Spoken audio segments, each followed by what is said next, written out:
All right. So I'm live now.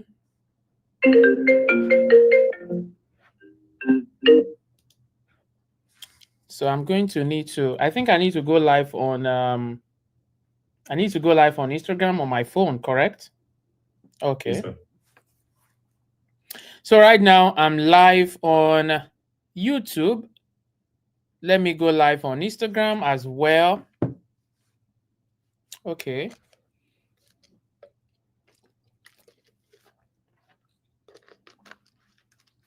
Okay, I believe I'm live on Instagram as well. All right. Um Let me do not disturb because I'm getting some calls. Okay. All right. I think I'm live, correct? I'm live on Instagram, Facebook. All right. Thank you. So, guys, let me tell you a story. We just did live right now, and you guys will know that there was like some imperfection, something happened, right? And what that means is that if you're doing something, it is very, very important that you ensure that you're at least getting what you're doing correctly. What does that mean? If you want to launch out to do anything, it's always very important that you test. Yes, I'm telling you, it's always very important that you run tests, right? Get your tools ready, run some tests, and then do what you want to do. Does that mean you're not going to have issues? No, but that will reduce the likelihood of you having some issues. Why did I say that? We're supposed to go live around 12, right? That was when I was supposed to go live around 12 p.m. CST. But everything just didn't work as planned. I guess because we didn't test as much as we should. So everything didn't go as planned. So I'm giving it to you as a lesson as well. Whatever you want to do, try as much as possible that you test. It's very, very important. Okay, so back to what we want to do today. Um, I'm going to be very fast.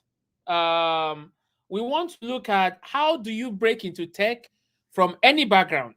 That's what we want to look at.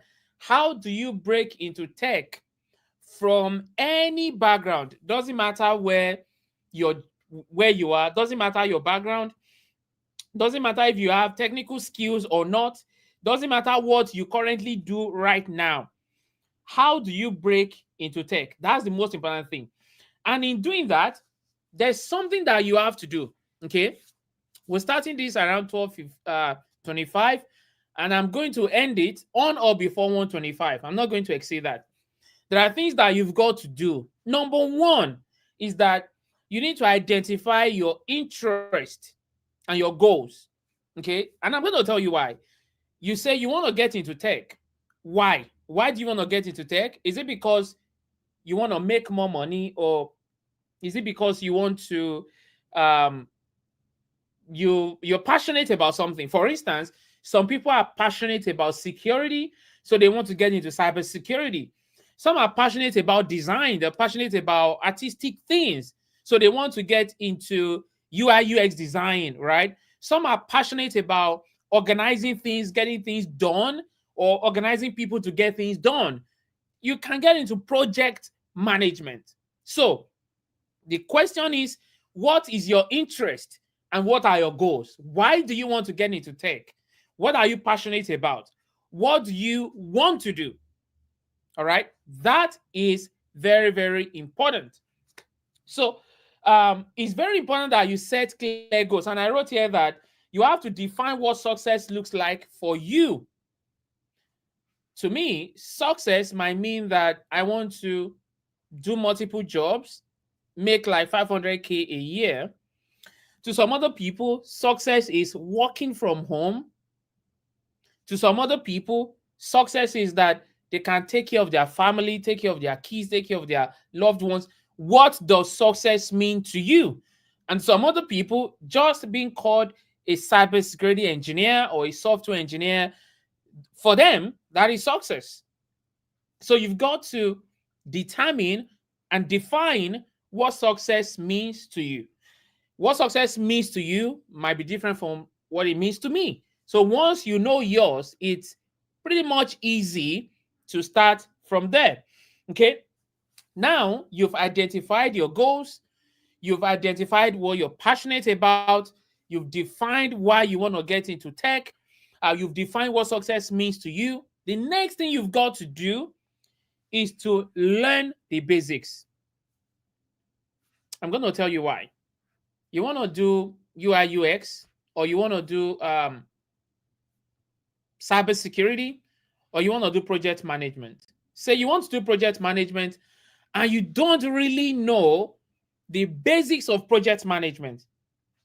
You want to do cybersecurity, you don't know the basics of cybersecurity. You don't know what it means, you don't know the domains, you don't know the basic ethos of cybersecurity, right? For instance, everyone in cybersecurity, they understand cybersecurity is basically about three things: confidentiality, integrity, and availability, right? So you want to do cybersecurity, you've got to learn the basics. Because if you don't, building on that becomes very difficult. If you want to do project management, you want to do UI UX designing, you want to do software engineering, or you want to do tech sales, whatever it is that you want to do, you must learn the basics. All right? Because building on that becomes very easy. All right? Imagine you want to build like 3 floors of a house. You want to build a facility of 3 floors, and you've not taken time to build the foundation. That house is not going to stand. It's the same thing as you want to build a career in project management and you're not developing yourself to learn the basics. You won't be able to develop that, because there are some other learnings, there are some other things you're going to need to learn, do along the way, that the basics will be a foundation that will help you stand. Do you understand? So if you fail to do that, you won't be able to stand. For instance, someone who wants to do cybersecurity and you don't know cybersecurity fundamentals, you don't know the methodologies, you don't know the terminologies. All those things are very key, very important for you to know. So you don't know none of that, and you believe you want to get into cybersecurity and start making 6 figures. It doesn't work that way. So you must learn the basics.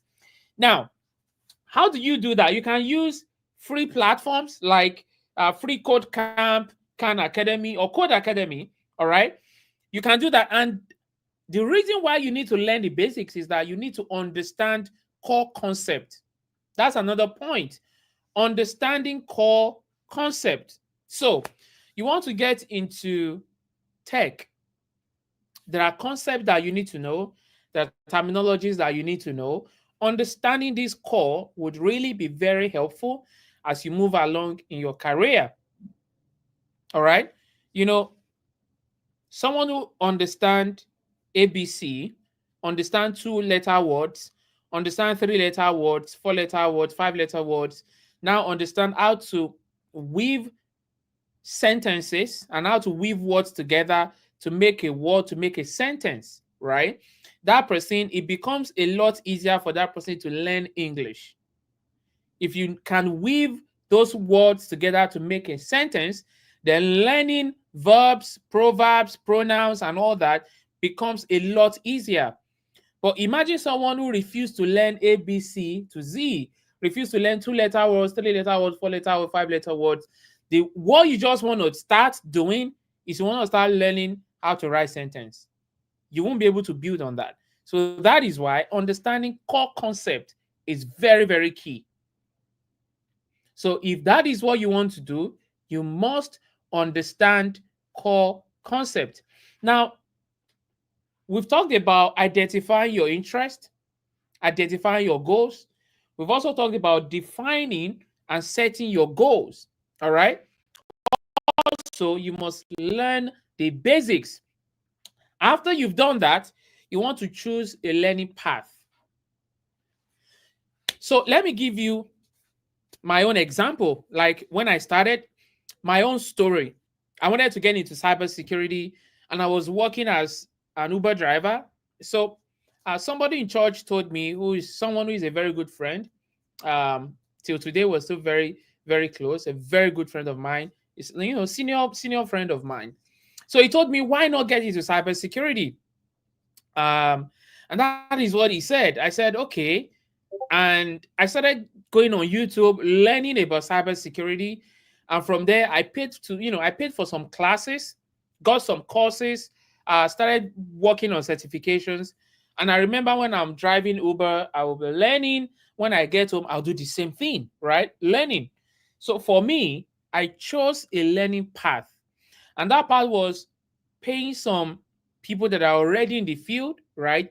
Paying some colleges, paying for some courses, some boot camps, some academies. Also, getting some free resources on YouTube to learn in my free time. So, this is part of what you've got to do. Without doing that, it's going to be very difficult to break into tech. Okay. So, that is very, very important. Now, we've talked about you, number one, that you've got to identify your interest, identify your goals. You want to get into tech. Why do you want to get into tech? What are your interests? What do you want to do? You've got to identify that. What are you passionate about? We also talked about learning the basics. Once you've done that, see, to learn the basics, you don't have to pay anybody to do that. It's easy to do. There are free resources. Go on YouTube, go on Khan Academy, go on several tools out there that you can learn the basics of what you want to do from. Now, the reason why you're learning the basics is very simple. You want to understand if really what you want to do interests you. Let me tell you why. If I say, okay, tomorrow I want to do software engineering, and I know that to do software engineering, I need to understand some programming languages.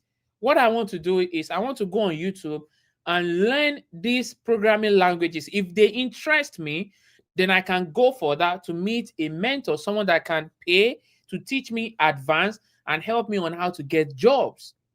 So learning the basics is a step that you cannot omit. You can't do without that. That is very important. Okay, so you want to choose a learning path, like I said. Are you the one that like to self-study, YouTube and other platforms out there? Also, you have another option in boot camps.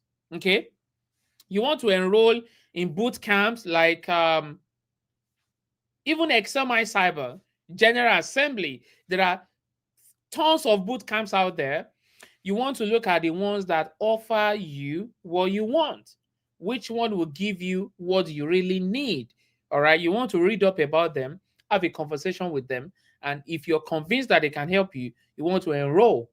So here's what I'm going to tell you here. I do tell people that the reason why you get mentors is that you know they've gone to where you want to go to, and you need them to get to where you want to go. So you're paying them to say, please take me there, because I know you taking me there is going to be a lot more faster than me going there myself. So a lot of people do not want to do that, but you do not have a choice if you want to have a speed in the process. You can do all these things yourself, but it's going to take you a longer time. Now, if you want to speed up the process, if you want to get there on time, you don't want to make mistakes, you don't want to have any errors, go to boot camps. Okay, go to boot camps after you've learned the basics. All right. So formal education is another path to do this, except the fact that formal education is expensive. Would you agree with me? Yeah. Right now, as I speak to you, average education in the US, average college degree is about $18,000 a year.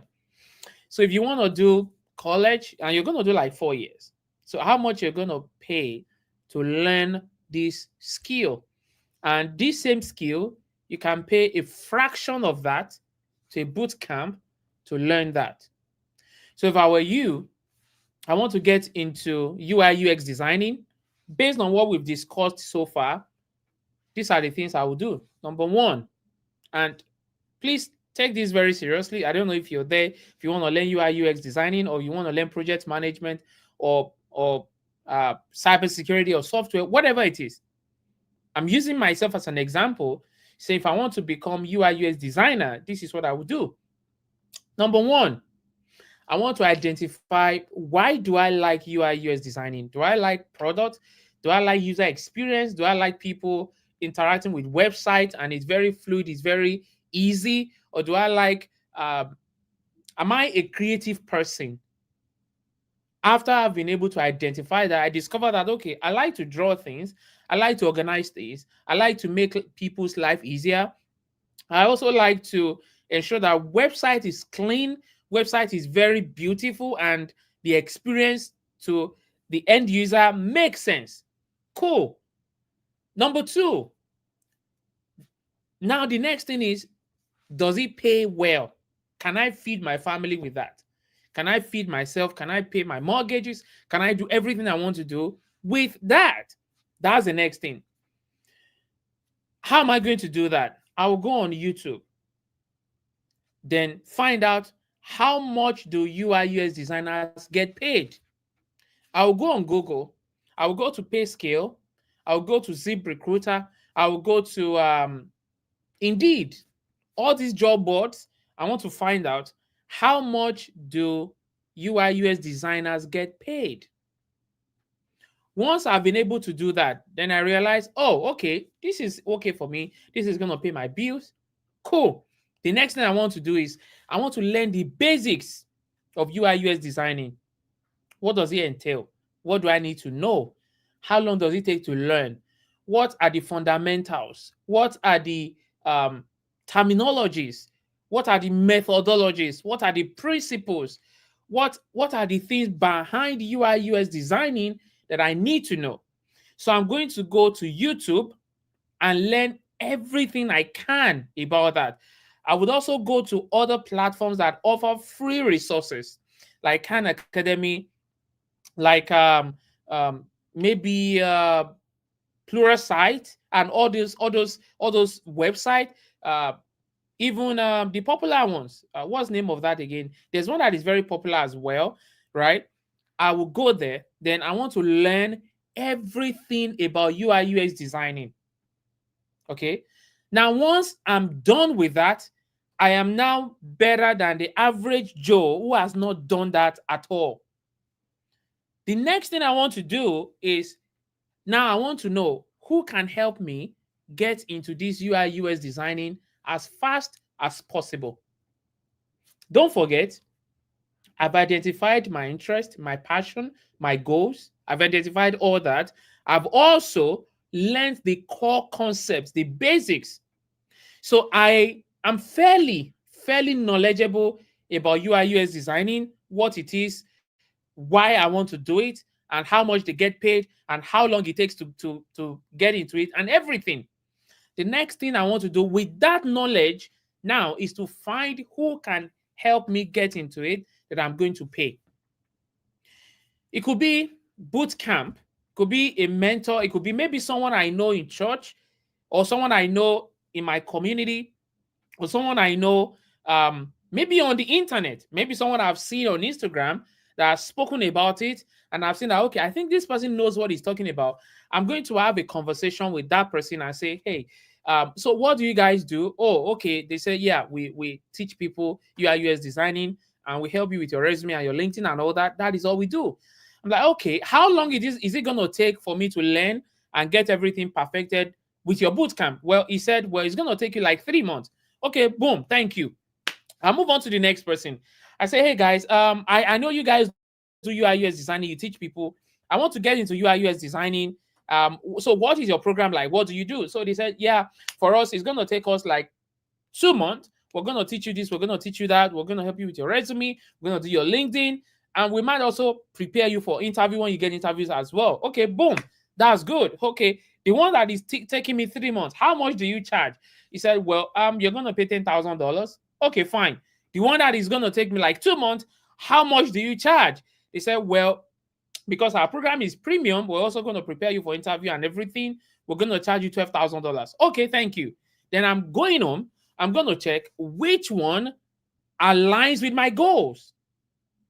Do you understand? Trust me, it is not that deep. It's as simple as that. So the next thing you now want to do is, I want to move with this person that says, I'm going to do 2 months with you. I'm going to work on your resume, work on your LinkedIn, and then I'm going to prep you for interview and all the 9 years just for you to get the jobs. Fine. I'm paying this person $12,000, and then I'm starting my UI UX journey. Don't forget, I am not going there as a novice. I've learned the basics. I've learned the core concept. I learned the methodologies. I learned the fundamentals. Everything I learned, all that for free. Now, the next thing I want is the advanced level and someone to help me get my foot in the door. So I'm paying this person $12,000. Meanwhile, don't forget, I never had any tech background. No tech background. Say, for instance, I studied language. Maybe I studied English or studied language, right? And I'm getting into UI UX. And now I have all the backgrounds. I have all the core concepts. I have everything. And I'm moving with this person. Now I see their program is going to take me like 2 months. And at the end of 2 months, I'm going to start applying for jobs. Now, how do I translate what I have learned and what I have done with this boot camp into getting jobs? That is where we're going. That is the meat of the matter. Because a lot of you would say, yeah, Tolu, but I don't have experience. I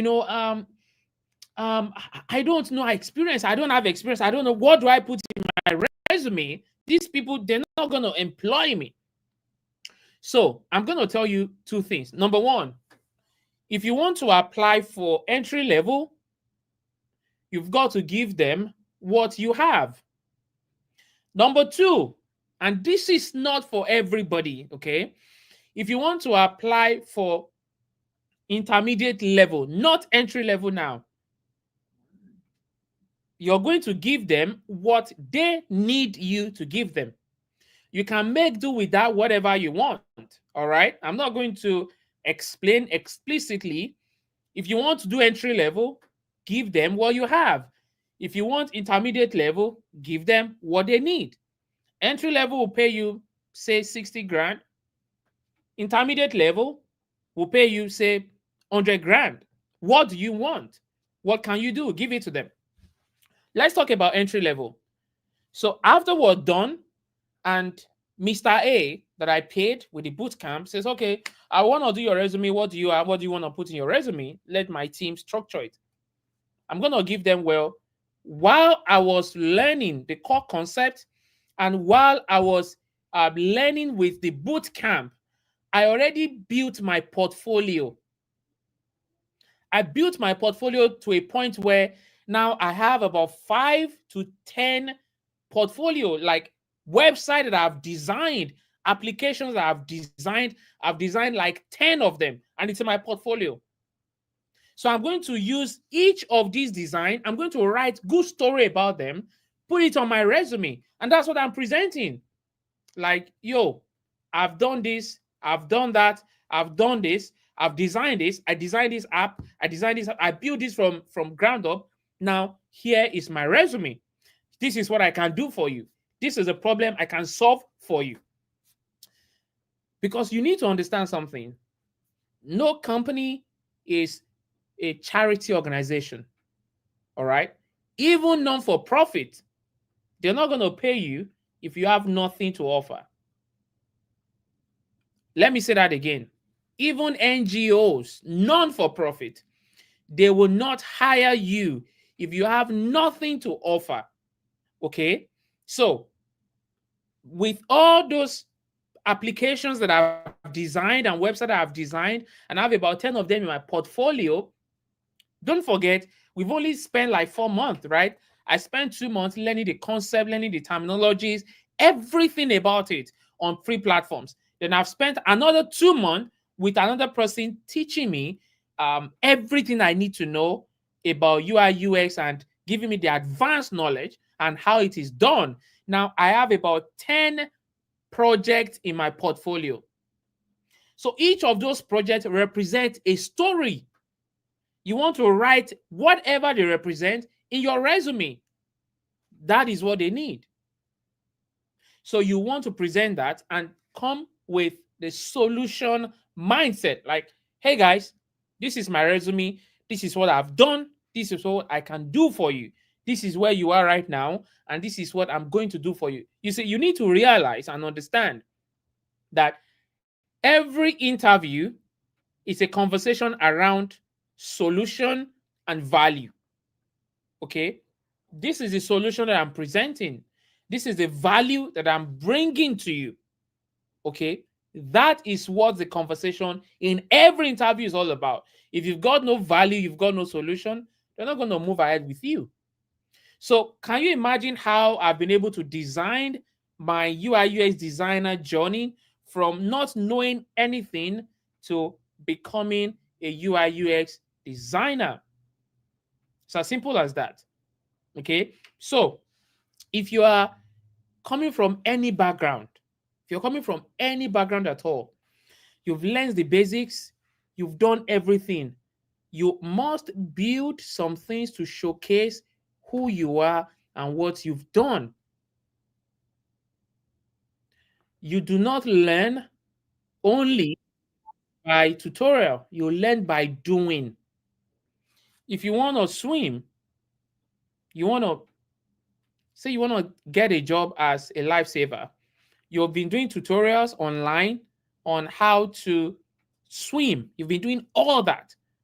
Mind you, you want to get a job as a lifesaver, right? Someone who save people's lives while they're drowning. And you, where you've been doing all your training and everything is online, you're only watching how to swim. Trust me, if you dare go to the pool, you're going to drown. You will drown. But if you're swimming, you're practicing, you have someone helping you practice, helping you swim, doing all that for you, it becomes a lot more easier, right? It becomes part of you. And then when you're talking during the interview, you can defend it. You can talk about it. You can talk about your experience while you were swimming. You can talk about what you went through while you were swimming. You can talk about everything. Now, to you and someone who has not done that, the conversation becomes different. Because let me tell you something. I interview people, right? So I know when someone is babbling, when someone has not done something and they're just trying to talk their way out of an interview, and someone who has done it. So if you've done it, it's very easy to tell. Okay. So now that you've perfected your skills, you've done all that, you want to network and connect.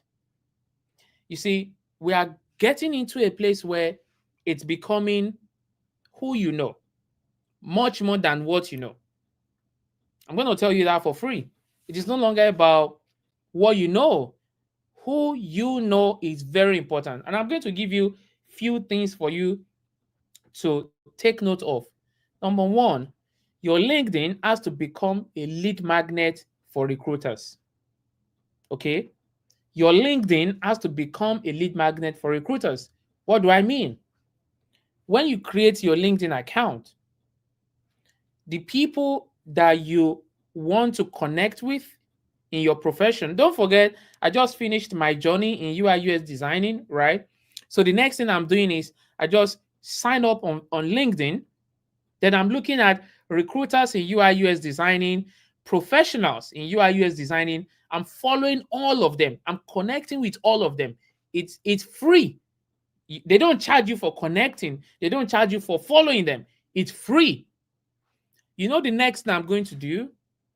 When each of these professionals write articles or anything on LinkedIn, I'm going to comment on it. I'm going to comment thoughtfully on it. So as I'm commenting on it, they are seeing my comment. Recruiters are seeing my comment. Everyone that comes to that post is seeing my comment. And they're like, oh, wow, this guy seems to know what he's talking about. I'm gradually turning my LinkedIn into a lead magnet to attract recruiters. Okay, to attract recruiters. That's how it works. So you want to connect as much as possible. Attend meetup event. Go to community event in your city. If there's any event that they're doing for meetup, connect with them. Okay. Also, um, the next thing to do now is to tailor your resume and your online presence. And I think this tailoring resume is very key. Let me tell you something. All jobs are not made the same. Okay. If you want to get a job as a cybersecurity professional, it is very, very important that you tailor your resume to the job that you're applying to. You see, we've been told that you need to um, apply to as many jobs as possible. That's okay, that's true, but it is counterproductive if you apply to so many jobs, but you're applying to them wrongly without tailoring your resume. If you're doing that, you're just you're just wasting your time. That's why people get burned out. People come to me and say, I've been applying for 6 months, I've been applying for 4 months. And then when I look at their resume, oh, you've got a risk management resume and you're applying for privacy office analyst job, you're applying for security analyst job, you're applying for SOC analyst, you're applying for vendor risk analyst job. It's not going to work. Okay. Even though your resume says that, okay, Fred who says, can you elaborate more on tailoring resume? Let me elaborate on that. If you want to apply for a job, okay, you see a job that says we need a cybersecurity professional, because that's what I know. That's all I do. They're asking for cybersecurity, and you see that they're requesting for a data or privacy analyst, right? A privacy analyst, and they put all the job descriptions there. You see the job description, you see about the role, you see about the company, you see their vision, their mission, and everything. Now, your resume that you have right now is security analyst. That's your resume. Meanwhile, the job that you see says they are requesting for privacy analyst. What you want to do is tailor your resume to meet that job description that is there on that job that you want to apply to. The reason why you have to do that is very simple. When you tailor your resume to that, they are seeing you as a solution to their problem. Okay. See, there's a reason why you have tons of resumes, and recruiters, they've got only 7 seconds to look at resume because they see a lot of resumes. So they've got 7 seconds. So your goal is to have something in your resume that stops them, something that captures their attention. That's what you want to do. Once you have that on your resume and they see your resume and like, yeah, they want to read further, that you've won. So the next thing you've got to do now is to now tailor your resume to that job.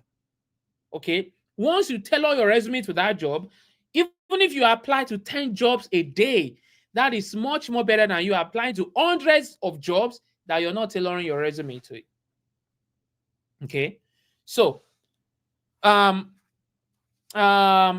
Christiana Isika said, I've just started learning cybersecurity on Coursera. Is it okay if I pursue the learning and follow the steps you're giving?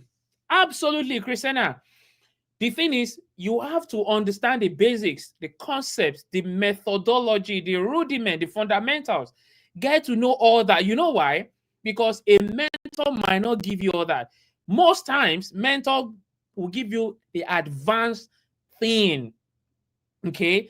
For instance, in our training academy, XMI Cyber, even though we're going to give you some training with the fundamentals and the methodologies and everything, we are more advanced. We train you to get jobs. Okay. So if you want to understand the core concept, the fundamental, the basics, the principles, it's good that you do some research, do some digging, some reading, some watching of YouTube videos or other videos. Then you arm yourself with that knowledge, and then you can determine a mentor that is fit for you. All right. So that is for you, Christiana. So as I was saying, try and learn to tailor your resume to every job. That is how you get called for interviews.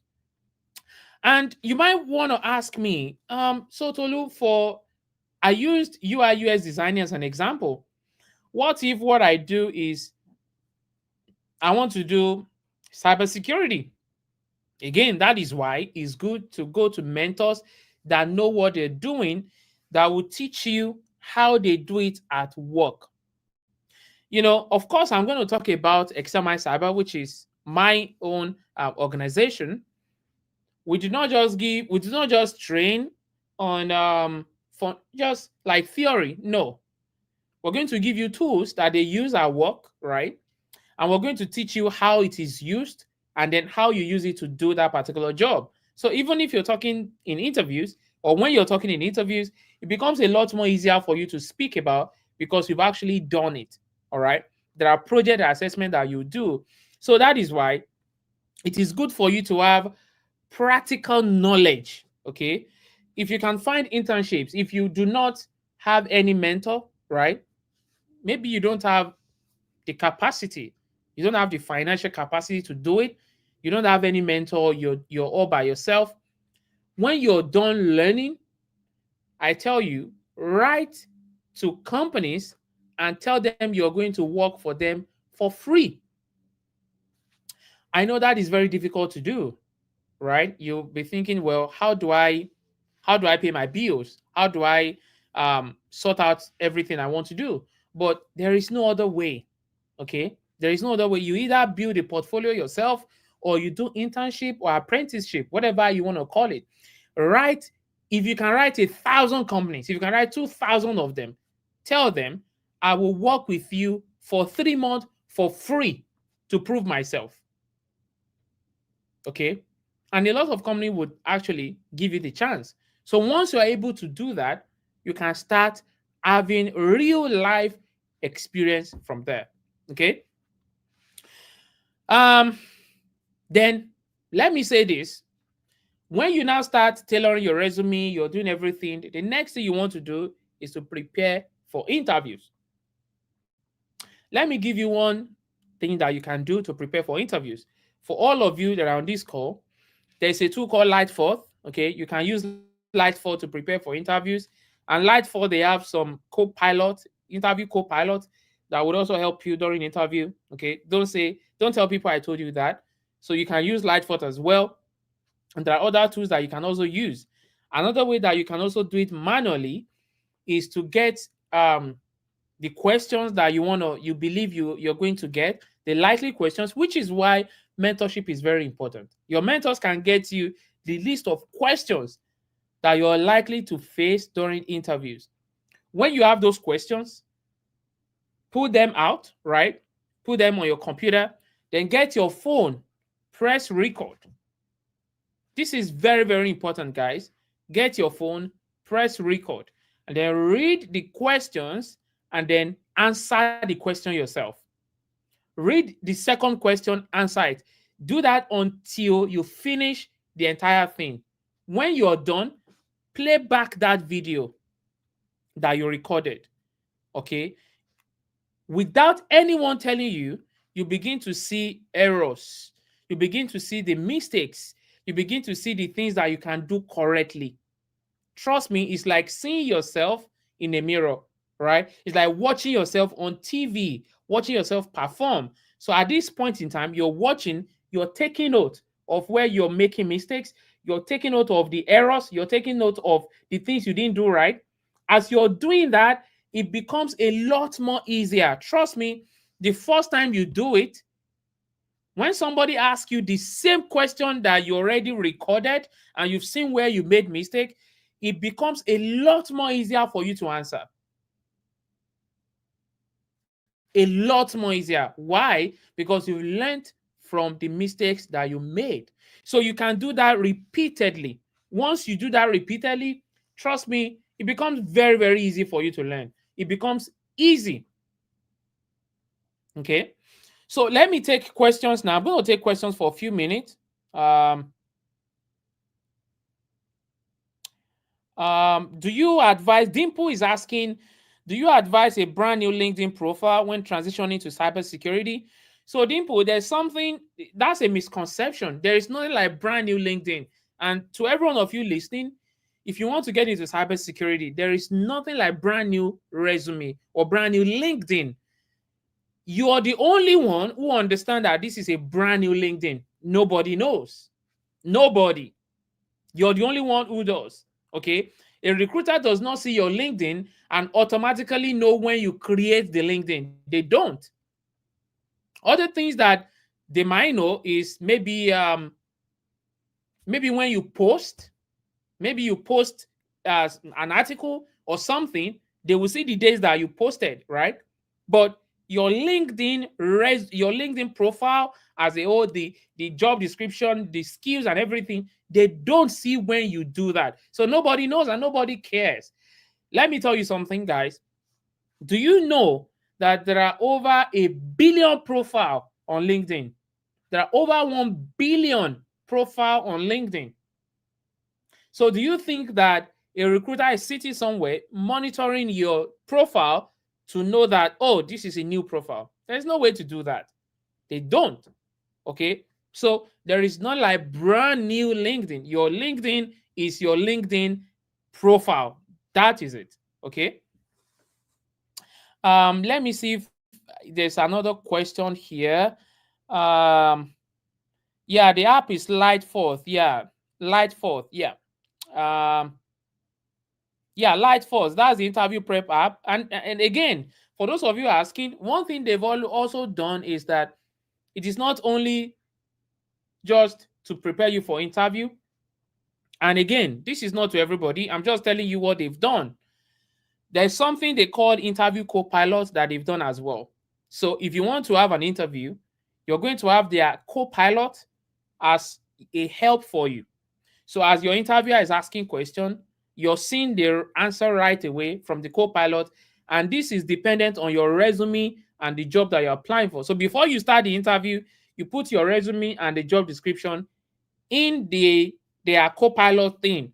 So as soon as the interview starts, the co-pilot is printing out what you should know or what you should say. So you can use that as a guide. So if that is what you want to do, you can do that as well. And it also would help you. They also have like interview prep that will help you prep for interviews as well. I see Light Force there giving a fire emoji. Good. Let me see. Is there any other question before I close the live for today? Guys, this is my first time coming on live. First time. And I think I like it. I think I'm gonna do more of this. I think I like this. But it's not gonna be announced though. This was pretty much announced. So I'm not gonna announce it every time, but I'm gonna be joining live. I enjoy this. This is good.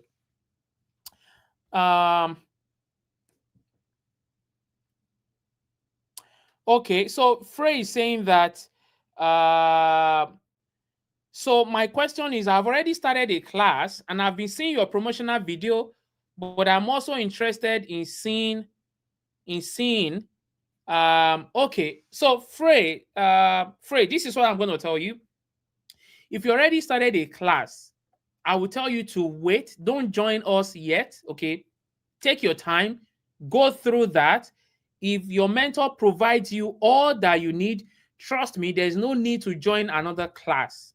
Okay, you know, our class is not free, you know. So if you already have a class and your mentor is giving you all that you need, there's no need to join any other class.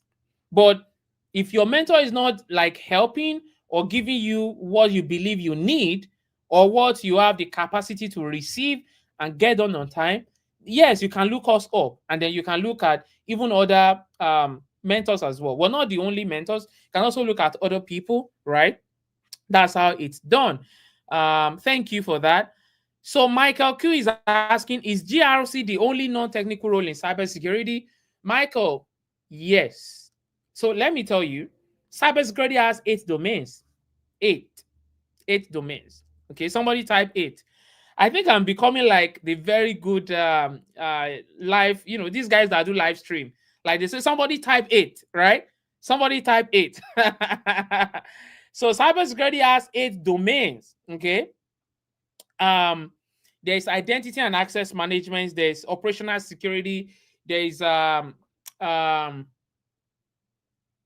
cloud security, application security, there's network security, and there's information and security risk management, which GRC happens to be under that. So GRC is the only one that is non-technical. Okay, GRC is basically governance, risk, and compliance. And basically, you cannot, in fact, even your technical background is I don't want to say it's a minus, but does nothing for you as a GRC professional. Okay, trust me, GRC is the only non-technical part or non-technical domain in cybersecurity. Governance, risk, and compliance. Now, there are four major components in GRC. Four major components. We have vendor risk management, all right? We have compliance analyst, all right? We have risk management, and we have IT audit. Let me repeat that. We have under GRC, there are four major components, okay? We have vendor risk management, we have compliance, we have IT audit, and we have risk management. So let me give you a brief explanation of what this means.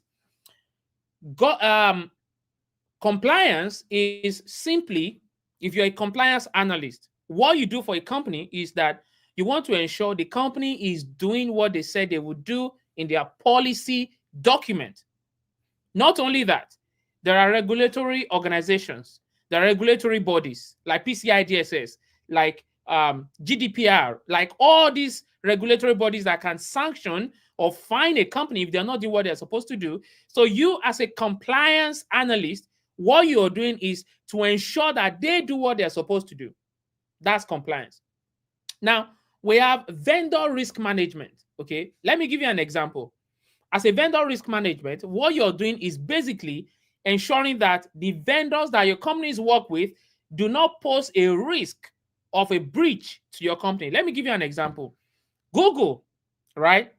Google is a company. Google has staff. Google has to pay their employees. Now, Google now employs an HR company with their tool to manage the staff salary and onboarding and everything. So if you are a vendor risk management at Google, what you want to do is to ensure that this company that manages your staff is not prone to breach and that they are secure. That is vendor risk management. So you are managing the risk of a vendor. Is that clear? Okay. Now there's risk management as well. Risk management, this is not for vendor, this is for your company. Risk management is to look at everything that you guys do. What are the risks that you're prone to? Tornado is a risk, right? How likely is tornado to happen? What is the impact of tornado? You have your footprint online, your website, everything is online. What is the risk that you have or that you post that is prone to you based on the fact that you have everything online? Are you prone to cyber attacks, or what can happen to you? So you do a risk management to be able to understand everything that it's applicable to the company or that applies to you as a risk. All right. And then we have IT audit. So you, as an IT auditor, what you're doing basically is the company says we have done everything to ensure that we do not fall into the wrong hands, that we have all the controls in place. So you, as an IT audit, what you're doing is you're testing the control. Let me bring it home. You know, when you buy a house and you have lock and everything there to lock your door, as an IT auditor, if I'm coming to your house and I want to test your control, your key is a control. The lock is a control. So I want to test it. Does it lock? Right? Like once I lock the key, can I still get access to the house? That is what you do as an IT auditor. You're testing controls to ensure that they work. So you see, all these four that I've highlighted, none of it is technical.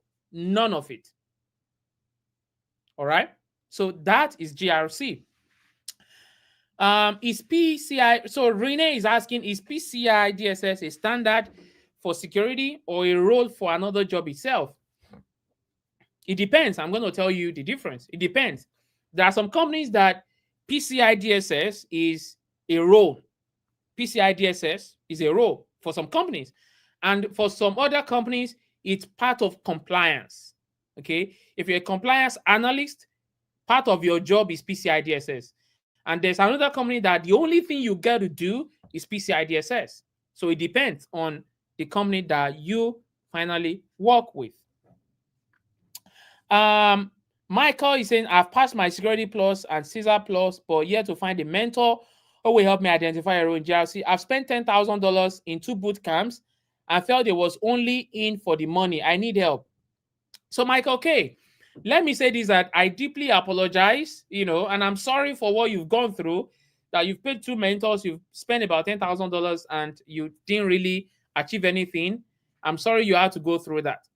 This is why I always say that when you want to go to a mentor, I learned this from Myron Golden. There are 3 things your mentor must give to you. Myron Golden says your mentor must be able to give you mindset, skill set, and tool set. So if you have the right mindset, you have the right skill set, and the right tool set, you become unstoppable. Okay?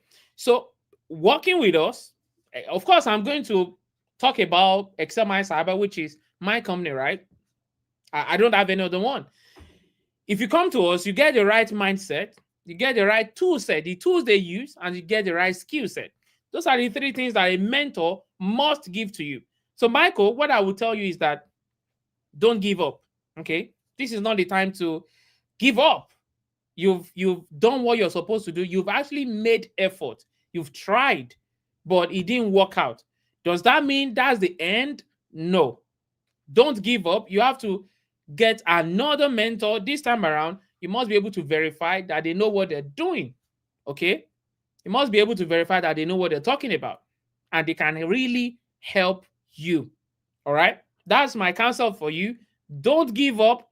Find somebody else you believe knows what they're doing and can really help you.